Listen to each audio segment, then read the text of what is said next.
जीवन में कष्ट का कारण क्या है? कहना गलत नहीं होगा कि आज पूरी मानव जाति किसी न किसी तरह के कष्टों से पीड़ित है। कहां से आते हैं ये कष्ट और क्या है उपाय इनसे बचने का? कहना गलत नहीं होगा कि आज पूरी मानव जाति किसी न किसी तरह के कष्टों से पीड़ित है। तो क्या कहीं से बरस रहे हैं कष्ट? कहां से आते हैं ये कष्ट और क्या है उपाय इनसे बचने का? लोग दो तरह के कष्टों को सहते हैं। आमतौर पर लोग सोचते हैं कि कष्ट या तो शारीरिक होते हैं या मानसिक। शारीरिक पीड़ा कई कारणों से हो सकती है, पर 90% मानवीय कष्ट मानसिक होते हैं, जिसका कारण हमारे भीतर ही होता है। लोग हर रोज अपने लिए कष्ट पैदा करते हैं। वे गुस्सा, डरे, नफरत, ईर्ष्या और असुरक्षा आदि से ग्रस्त हैं। यही दुनिया में अधिकतर लोगों के लिए पीड़ा का कारण है। आखिर मानवता क्यों पीड़ित है? हमें इस प्रश्न का उत्तर पाने के लिए कष्ट की प्रक्रिया को देखना होगा।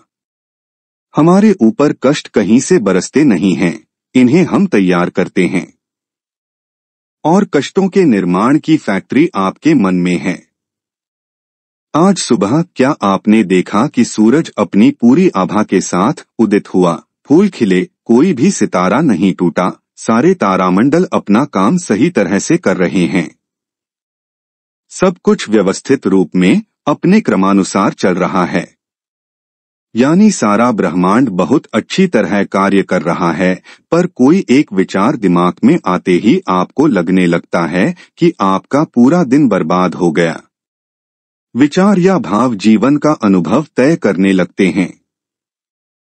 कष्ट इसलिए हो रहा है क्योंकि अधिकतर लोग यह नजरिया ही खो बैठे हैं कि जीवन कहते किसे हैं। उनकी मनोवैज्ञानिक प्रक्रिया अस्तित्व संबंधी प्रक्रिया से कहीं बड़ी है।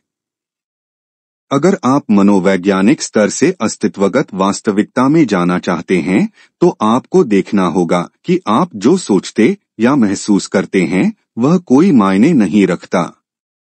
या अगर सीधे सीधे शब्दों में कहें तो आपने अपनी तुच्छ सृष्टि को उस ईश्वर की सृष्टि से भी महान मान लिया है।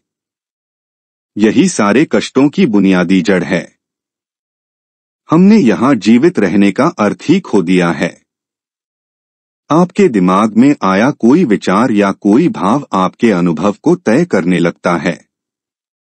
सारी सृष्टि बहुत अच्छी तरह चल रही है, पर कोई एक भाव या विचार सब कुछ नष्ट कर सकता है। जबकि हो सकता है आपकी भावनाओं और विचारों का आपके जीवन की सीमित वास्तविकता से भी कोई लेना देना न हो।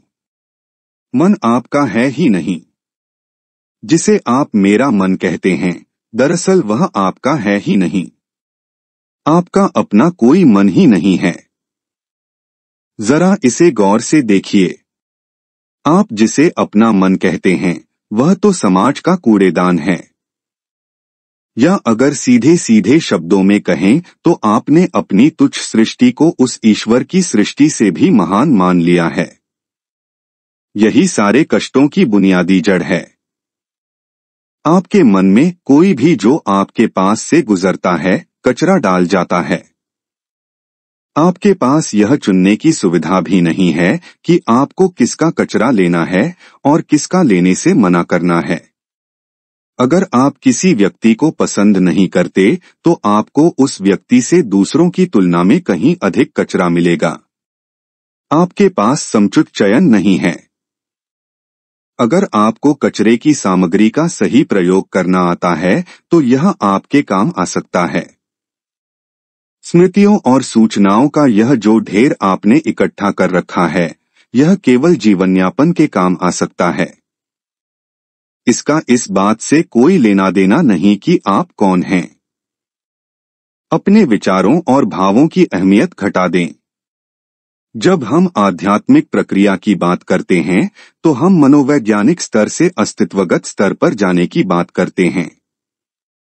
जीवन इस सृष्टि के बारे में है जो कि यहाँ उपस्थित है। इसे पूरी तरह जानने और इसके असली रूप में अनुभव करने के बारे में है।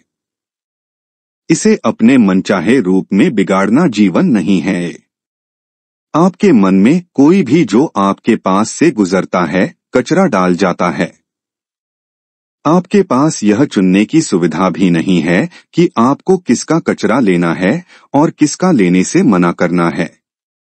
अगर आप मनोवैज्ञानिक स्तर से अस्तित्वगत वास्तविकता में जाना चाहते हैं तो आपको देखना होगा कि आप जो सोचते या महसूस करते हैं वह कोई मायने नहीं रखता।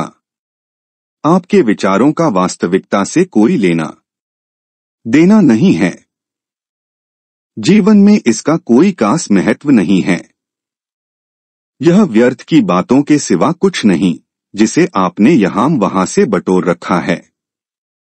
अगर आपको यह सब महत्वपूर्ण लगता है तो आप इससे परे कभी देख ही नहीं सकते। आपका ध्यान स्वाभाविक तौर पर उसी ओर जाता है जिसे आप अहमियत देते हैं। अगर आपके लिए आपके विचार और भाव महत्वपूर्ण होंगे तो आपका सारा ध्यान उनकी ओर ही होगा। पर यह सिर्फ एक मनोवैज्ञानिक वास्तविकता है।